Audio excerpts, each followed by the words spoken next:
আসসালামু আলাইকুম। শুভ সকাল। আজকে একটা আনন্দের দিন, স্পেশাল সিকিউরিটি ফোর্সের প্রতিষ্ঠা বার্ষিকী। সে আনন্দ নিয়েই আজকে আমাদের যাত্রা শুরু, কিন্তু বৃষ্টি আসাতে কিছু অসুবিধারও সৃষ্টি হয়েছে। সামনে দেখলাম খুব সাজানো গোছানো হয়েছে, কিন্তু আমরা ব্যবহার করতে পারবো কিনা সেটা। তো বৃষ্টি আমাদেরকে দমাতে পারবে না, আমাদের উৎসাহকে দমিয়ে রাখতে পারবে না। আজকে আনন্দের বিশেষ কারণ আছে। যে সিকিউরিটি ফোর্স, স্পেশাল সিকিউরিটি ফোর্সের কথা আলাপ করছি, তার বৈশিষ্ট্যকে কেন্দ্র করে। এটার বৈশিষ্ট্য হলো, আমি যতটুকু বুঝি, সর্বোত্তমকে একত্র করা। আমাদের ফোর্সেসের যত জায়গা, যত কিছু আছে, যারা আছেন তাদের মধ্য থেকে বেস্ট অফ দ্য বেস্ট, তাদেরকে একত্র করে জাতির সর্বোচ্চ পর্যায়ে আমাদের প্রস্তুতি, আমাদের সাহস, আমাদের কাজে দক্ষতা, এটাকে ডিফাইন করা। এটাই হলো special forces, special security forces. এটা আমার দৃষ্টিতে অনেকটা অলিম্পিকের মতো, যে ন্যাশনাল অলিম্পিকে দেশের সেরা যারা ক্রীড়াবিদ তারা এসে প্রতিযোগিতায় নামে, তার মধ্যে থেকে সর্বোচ্চ বাছাই হয়। সে বছরের সর্বোচ্চ, কিন্তু জাতির সর্বোচ্চ। এই বছরের সর্বোচ্চ জাতির সর্বোচ্চ নাও হতে পারে। জাতির সর্বোচ্চ হয়তো 3 বছর আগে একজন ডিফাইন করে গেছে, এখনো সেখানে পৌঁছে নেই, এবার পৌঁছতে পারেনি। কাজে আমরা ক্রমে ক্রমে জাতির সর্বোচ্চটা ডিফাইন করি, এই যে আমরা প্রস্তুতি নিতে পারি। সেটা শারীরিক, সেটা মানসিক। এই ক্ষেত্রে শারীরিক, মানসিক এবং প্রযুক্তিগত আমাদের বেস্ট কি, আমাদের সর্বোচ্চ কোথায়, সেটাকে ডিফাইন করে। কাজেই এইরকম একটা ফোর্স, তার প্রতিষ্ঠা বার্ষিকী আমাদের জন্য এটা মস্ত বড় আনন্দের দিন, উৎসাহের দিন, উৎসবের দিন। এটা শুধু নিজের দেশে, যে বললাম একটা ন্যাশনাল অলিম্পিক, কিন্তু একটা গ্লোবাল অলিম্পিকও আছে, ওটাও মনে রাখতে হবে। আমাদের নিজেদের জাতীয় সর্বোচ্চতে সন্তুষ্ট থাকলে হবে না, সেই জাতীয় সর্বোচ্চ বিশ্ব সর্বোচ্চের মধ্যে কোথায় আছে। আমরা জাতীয় সর্বোচ্চ দেখলাম আমরা কোথায় কি আছি, কিন্তু দেখা গেল বিশ্ব সর্বোচ্চ বহু উপরে। কাজে আমাদের চেষ্টা করতে হবে যে আমরা জাতীয় সর্বোচ্চ আর বিশ্ব সর্বোচ্চের মধ্যে কেন দূরত্ব বেশি না থাকে। আমরা নিজেদেরকে সর্বোচ্চ ডিফাইন করলাম, নিয়ে আসলাম, উৎসব করলাম, সঙ্গে সঙ্গে ওই প্রতিযোগিতা আমাদের মনে থাকতে হবে, বিশ্ব প্রতিযোগিতা। এটা হলো স্পেশাল ফোর্সের একটা নিজস্ব দায়িত্ব আছে, সেটা পালন করবো, অবশ্যই করবো। কিন্তু সঙ্গে সঙ্গে আমাদের ওটাও মনে রাখতে হবে, এই দায়িত্ব পালন করার ঘটনা না ঘটতে পারে, ঘটার সম্ভাবনা ক্ষীণ, কিন্তু প্রস্তুতি হবে আমাদের বিশ্ব সর্বোচ্চের পর্যায়ের মধ্যে। তো সেটাই আনন্দের জিনিস আজকে, যারা আমরা আমাদের এই স্পেশাল সিকিউরিটি ফোর্সেসের মধ্যে আছেন, তারা সে বিশ্ব প্রস্তুতিতে, বিশ্ব মানে আমরা কোথায় আছি সেটার যাচাই করে, এবং সেই প্রস্তুতি মানসিকভাবে তৈরি থাক। আমরা শুধু জাতীয় অলিম্পিকে খেলতেছি না, আমরা বিশ্ব অলিম্পিকও খেলতেছি। সব দিক থেকে আমরা দেখব, যাচাই বাছাই করে সেটা। তা না হলে জাতি হিসেবে আমরা উপরে উঠতে পারবো না। এটার সুবিধা হলো এটা অল্প, এই যে 500 জন 400 জন, এই 400 জন 500 জনকে দিয়ে বাকিদের উৎসাহিত করা, এই ফোর্সকে দিকে অন্য ফোর্স উৎসাহিত করবে, আমাদের লেভেল অতটুকু, ওখানে যেতে হবে। কাজেই এই সামনে থাকার যে দায়িত্ববোধ, শীর্ষে থাকার যে আনন্দ, যে দায়িত্ব, সেটা যেন আমরা পালন করতে পারি, সেটাই হলো আজকের প্রতিষ্ঠা বার্ষিকীর সবচেয়ে স্মরণীয় বিষয়, যে আমরা সেখানে সেই মাপে আমরা কোথায় আছি। তা আমি অভিনন্দন জানাচ্ছি সবাইকে এই ফোর্সেসের অংশভূত হওয়ার জন্য। এটা একটা বড় প্রতিযোগিতার বিষয় যে আমরা এটার অংশ হতে পেরেছি এবং হওয়ার সঙ্গে সঙ্গে দায়িত্বও বাড়ল।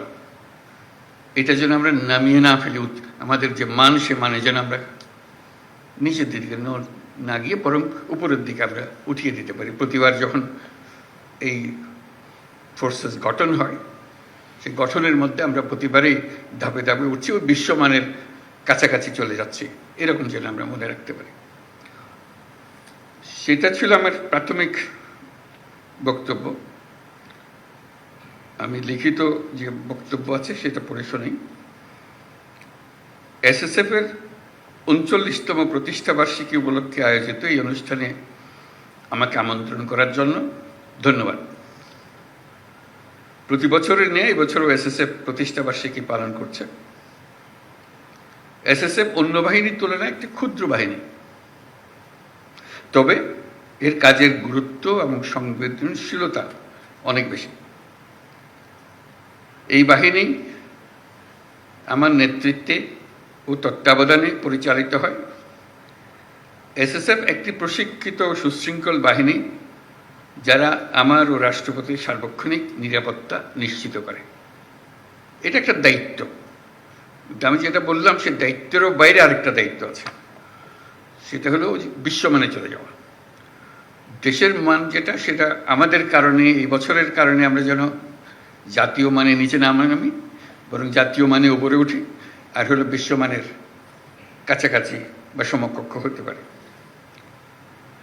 এসএসএফ একটি প্রশিক্ষিত সুশৃঙ্খল বাহিনী যারা আমার ও রাষ্ট্রপতির সার্বক্ষণিক নিরাপত্তা নিশ্চিত করে।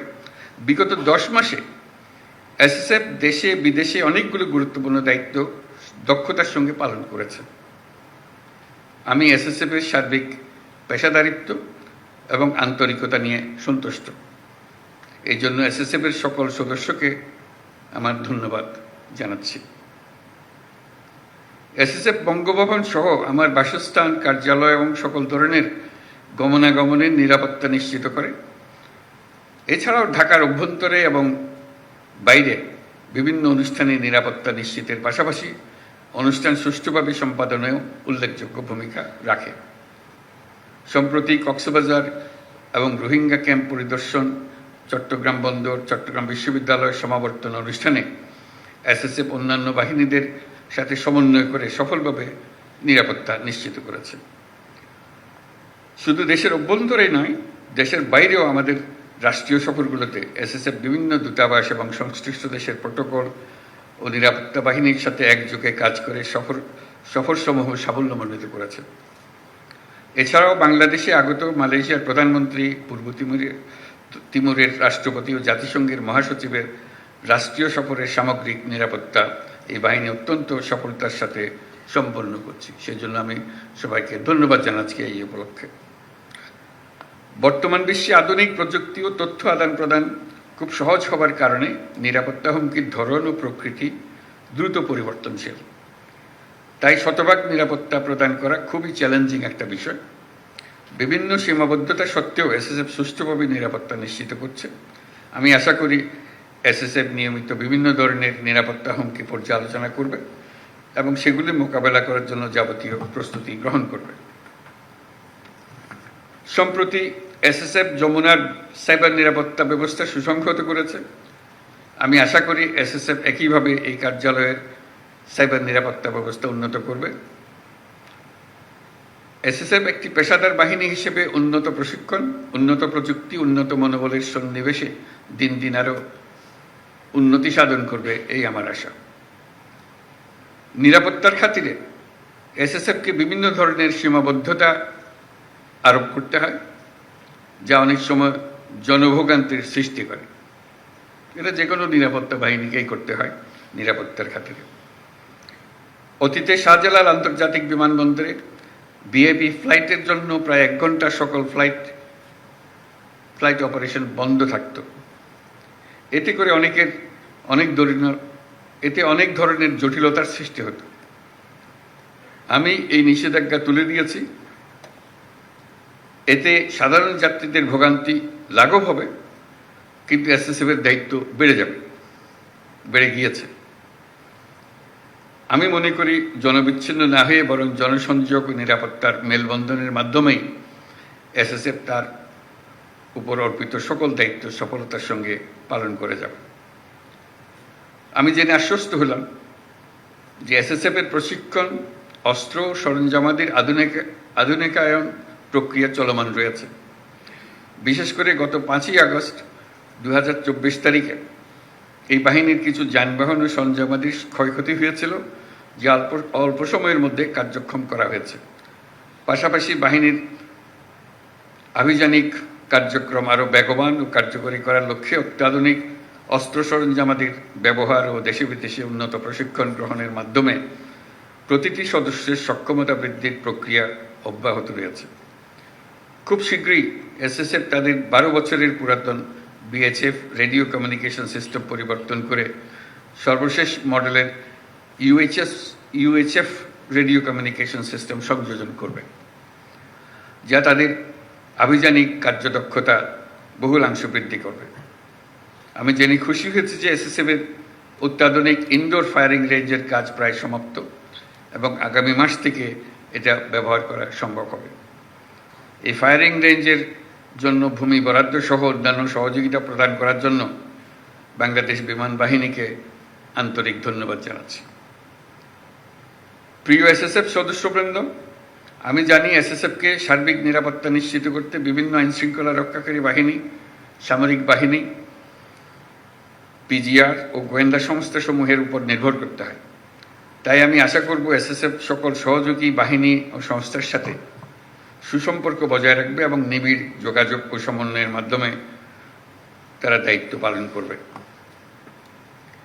এসএসএফকে একটি অত্যাধুনিক এবং পেশাদার বাহিনী হিসেবে গড়ে তোলার লক্ষ্যে সেনা, নৌ, বিমান, পুলিশ ও আনসার বাহিনী হতে চৌকস অফিসার নির্বাচন ও প্রেরণ করায় আমি সকল বাহিনী প্রধানদের প্রতি গভীর কৃতজ্ঞতা প্রকাশ করছি। বিশেষ করে এসএসএফকে বিভিন্ন ধরনের প্রশিক্ষণ সহায়তা প্রদান করার জন্য বাংলাদেশ সেনাবাহিনীকে আমার ধন্যবাদ জ্ঞাপন করছি। প্রিয় এসএসএফ সদস্যবৃন্দ, রাষ্ট্রঘোষিত ভিআইপিদের নিরাপত্তা প্রদানে পেশাগত দক্ষতা অর্জনের পাশাপাশি চারিত্রিক দৃঢ়তা, উন্নত শৃঙ্খলা, সততা, দায়িত্বশীলতা এবং মানবিক গুণাবলীর বিষয়সমূহ গুরুত্বের সাথে বিবেচনা করতে হবে এবং সকল ধরনের রাজনৈতিক মতাদর্শের ঊর্ধ্বে থেকে পেশাদারিত্বের সাথে কাজ করে যেতে হবে। পরিশেষে আমি এসএসএফ এর মহাপরিচালক ও সকল সদস্যদের এই অনুষ্ঠান আয়োজনের জন্য আন্তরিক ধন্যবাদ জানাই। আমি বিশ্বাস করি সুযোগ্য নেতৃত্ব এবং সঠিক দিক নির্দেশনা এবং এই বাহিনীর প্রত্যেক সদস্যের পেশাদারিত্ব ও আন্তরিকতার মাধ্যমে এসএসএফ এর উত্তরোত্তর উন্নতি অব্যাহত থাকবে। আপনাদের ও আপনাদের পরিবারের সকলের সুস্বাস্থ্য এবং কল্যাণময় জীবন কামনা করে আমি আমার বক্তব্য শেষ করছি। সকলকে অশেষ ধন্যবাদ। আল্লাহ হাফেজ।